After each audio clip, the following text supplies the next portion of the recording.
They are one of the few foods that need no translation. No matter where you are on Earth, from the smoky huts of ancient Africa to modern cafes in Tokyo, Paris, or New York, someone is making a pancake. Different name, different grain, different pan. But the idea is the same.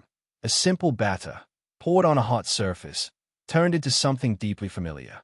This is not just food.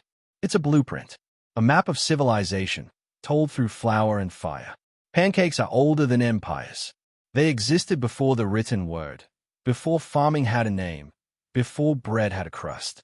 But how did they survive? How did a flat round of cooked batter become one of humanity's most persistent and beloved meals? Today, we explore the pancake effect, the global, ancient, and surprising journey of one of the most universal foods ever made. This is Cook AI Kitchen, and this is breakfast like you've never seen it. 30,000 years ago, long before people planted wheat or built cities, they were grinding wild grains with stones and mixing them with water. Archaeologists have found traces of this practice on prehistoric tools, evidence that early humans made a kind of proto-pancake. They'd pour the paste onto a flat, heated rock. The result? A basic pancake, chewy, warm, nourishing.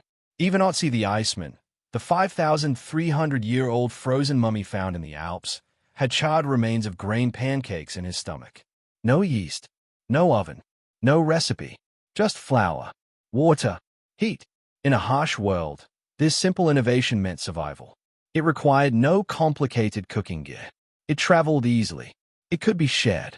And crucially, it could be adapted to whatever grains were nearby.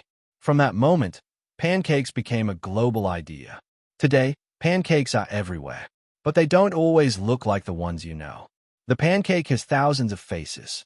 In France, it's the crêpe, thin and lacy, filled with everything from ham and cheese to strawberries and cream.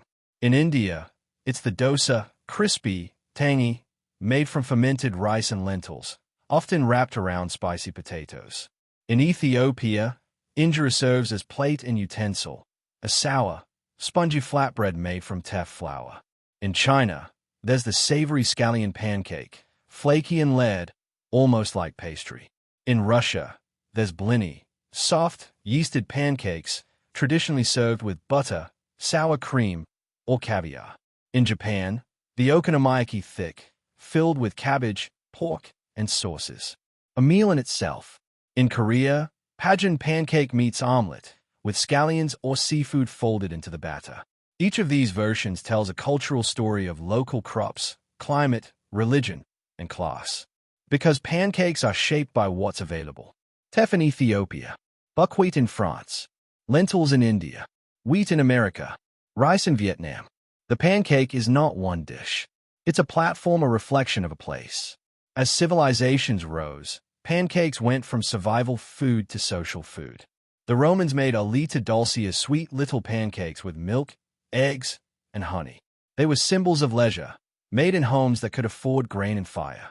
During the Islamic Golden Age, pancakes evolved with sophistication.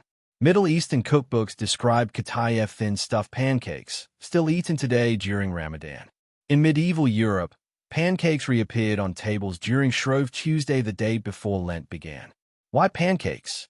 Because they used up rich ingredients: eggs, milk, butter that would be banned during the fasting season. Shrove Tuesday became known as Pancake Day, a tradition still celebrated in the UK, Australia, and parts of Canada. As religion and royalty shaped diets, pancakes became part of ritual, not just routine. When people moved, pancakes moved with them. Colonialism, trade, slavery, immigration.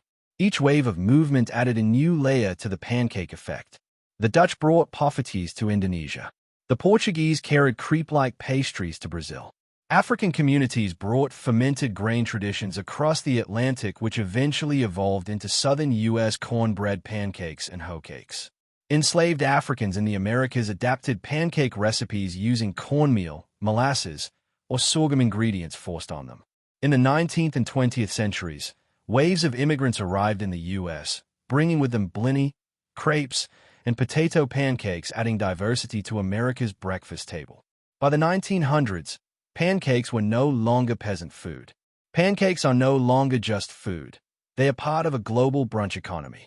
On one end, Mass market mixes, frozen pancakes, fast food breakfast sandwiches. On the other, $18 brunch plates topped with edible flowers, mascarpone, and imported maple. Pancakes are now Instagrammable. Social media made them visual, colorful, stacked high, drizzled in slow motion. In Japan, soufflé pancakes went viral, jiggly, airy, impossibly fluffy. In Korea, pancake cafés sell artistic creations with matcha, chocolate, and mochi. In the US, pancakes are part of the all-day breakfast movement, comfort food for every hour. Pancakes have gone from survival to symbol to status. And through all that, they've remained simple. Flour, liquid, heat. That's all you need. Thanks for watching.